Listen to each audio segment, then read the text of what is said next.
కడప జిల్లా బ్రహ్మంగారి మఠం మాతా గోవిందమాంబ సమేత వీరబ్రహ్మేంద్ర స్వాముల వారి భాద్రపద మాస కళ్యాణ మహోత్సవం మఠం సభా భవనం నందు మేనేజర్ ఈశ్వరయాచారి ఆధ్వర్యంలో అర్చకులు జనార్దన శివాచార్య, పోలేపల్లి రామబ్రహ్మం, చెరుకుపల్లి వీరబ్రహ్మం, శ్రీనివాసాచార్యులు ఘనంగా నిర్వహించారు.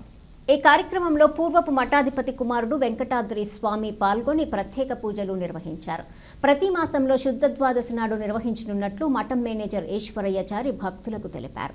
కళ్యాణం నిర్వహింప తలించినటువంటి భక్తులు శాశ్వత ఉభయదాతలుగా ₹1,00,000, తాత్కాలిక ఉభయదాతలుగా ₹2,000 చెల్లించి కళ్యాణ మహోత్సవంలో పాల్గొనవచ్చునని అన్నారు.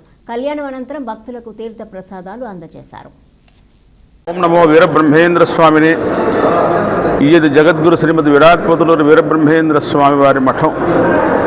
జగద్గురు శ్రీమద్ విరాట్ పోతులూరు వీరబ్రహ్మేంద్ర స్వామి వారి ఈ మహాక్షేత్రంలో భక్తుల యొక్క కోరిక మేరకు, అట్లాగే విశ్వశాంత్యర్థం, లోక కళ్యాణార్థం స్వామివారి మాస కళ్యాణ మహోత్సవాలు గత శ్రావణ మాసం నుంచి కూడా ప్రారంభమై నేడు రెండో కళ్యాణ మహోత్సవంగా అత్యంత వైభవోపేతంగా భక్తి శ్రద్ధలతో అధికారుల యొక్క మధ్య, ఆలయ సిబ్బంది మధ్య, ప్రధాన అర్చకులు మరియు అధ్వర్యుల వారి ఆధ్వర్యంలో ఎంతో వైభవోపేతంగా జరిగింది.